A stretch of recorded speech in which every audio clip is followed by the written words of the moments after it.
মুক্তি পাওয়ার উপায় নেই, এটা করে দিলাম, বাবা পেয়ে গেলাম, চলে গেল, ওটা থাকলো, পুরো বডিটাই হলো পচা। রংপুরে বহুবার এসেছি, বহুদিন থেকে রংপুরের সঙ্গে আমি সংযুক্ত। এরকম ভারী মনে রংপুর আসে না কোনো। রংপুরের দারিদ্র, রংপুরের দুরবস্থা ক্রমাগতভাবে দেখে গেছে। আজকে যে কারণে আসলাম, রংপুরের একটি ছেলে সে সারা বাংলাদেশকে পাল্টে দিয়েছে। শুধু বলেছে আর না, তুই যত অত্যাচার করো আমি আছি। সে বুক পেতে দিয়েছে অত্যাচারকে গ্রহণ করার জন্য। তার বুক ছিঁড়ে গুলি চলে গেছে। এই তার আত্মত্যাগ সারা বাংলাদেশকে জাগিয়ে দিয়েছে।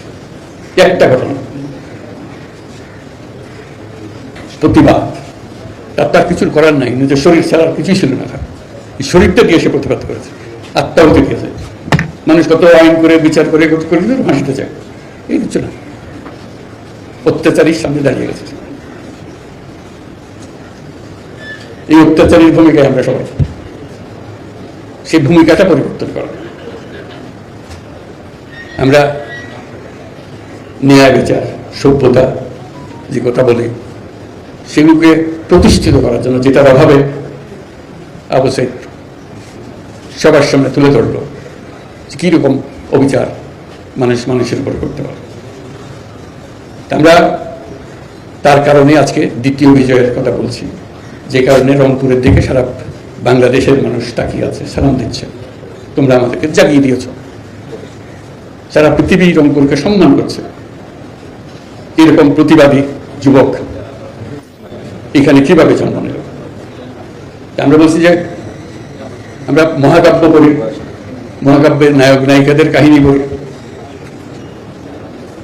আবু সাইদ এই মহাকাব্যের নায়ক, সে নিজে রচনা করে দিয়ে গেছে এবং তার কারণে একটা পুরো জাতিকে আবার জাগিয়ে দিয়েছে, দুঃস্বপ্ন থেকে জাগিয়ে দিয়েছে, বর্বরতার থেকে জাগিয়ে দিয়েছে। আমরা একটা বর্বর জাতি হয়ে গেছি, সে সেটা দেখিয়ে গেল কত বর্বর আমরা হতে পারি। আমরা স্বাধীন জাতি বলতেছি, আমরা মুক্ত জাতি বলতেছি, থাকা কথা। আমরা বর্বরতার চূড়ান্তে গিয়ে পড়ছি। এই বর্বরতা থেকে মুক্তি পাওয়ার জন্য কি উপায়, সেটা জানার জন্য রংপুরে এসেছি। আবু সাইদের কাছে গেছি, তার কাছে মাপ চেয়েছি যে তোমাকে এই বর্বরতা থেকে আমরা মুক্তি দিতে পারিনি, ভবিষ্যতে যেন এটা না হয়, এটাই হলো আমাদের বিষয়। আপনারা সংবাদ মাধ্যম, আপনাদের মাধ্যমেই আমরা এটা জানতে পেরেছি, আপনাদের মহান শক্তি। এই শক্তিটাকে প্রয়োগ করে কিভাবে জাতিকে আবার একত্র করা যায়, এক পরিবার বানানো যায়। কেউ কারণ মারার জন্য নয়, আমরা মারার জন্য দেশ বানাইনি, গড়ার জন্য দেশ বানিয়েছি। এই জিনিসটা পরিষ্কার করার জন্য আপনাদের মাধ্যমে আমরা একটা পরিবার, সবাই সবাইকে রক্ষা করবো, সবাই সবার উপরে ওঠার চেষ্টা করবো, সবাই মিলে এই জিনিসটা বুঝিয়ে দেওয়া। এবং যারা অপরাধী তাদের বিচার আমাদের করতেই হবে, তাহলে আমরা এটার থেকে মুক্তি পাবো না।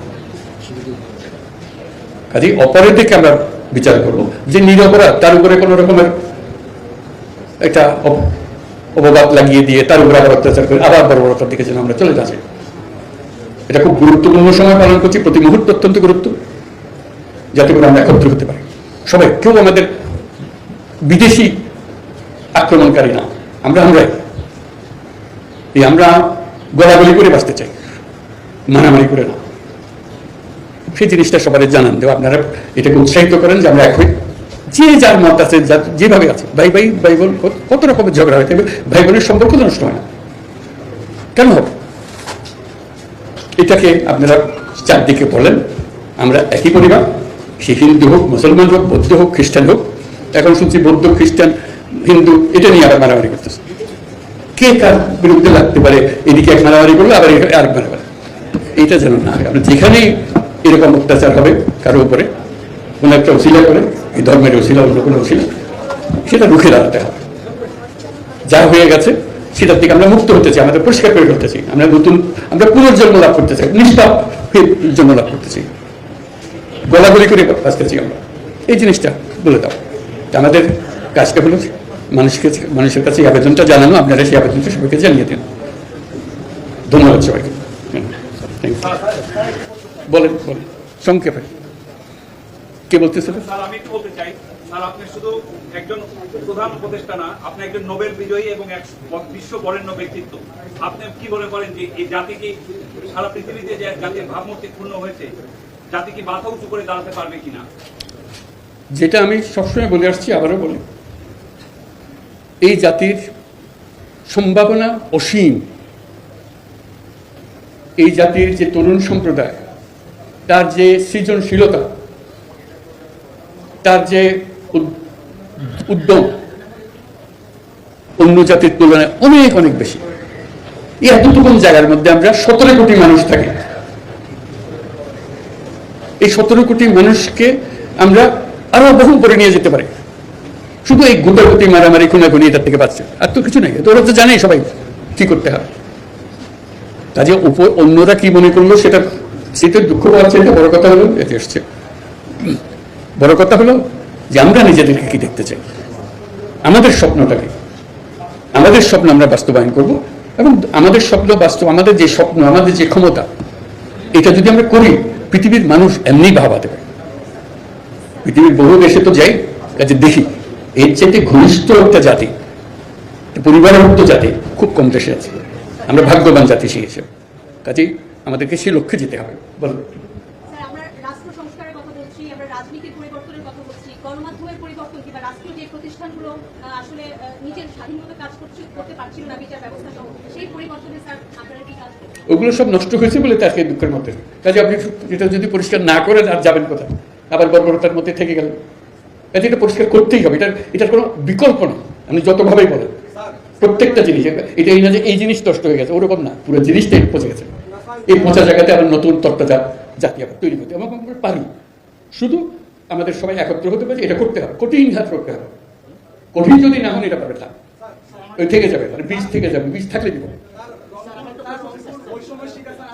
অবশ্যই অবশ্যই অবশ্যই জানি আমি, আপনি যেরকম জানেন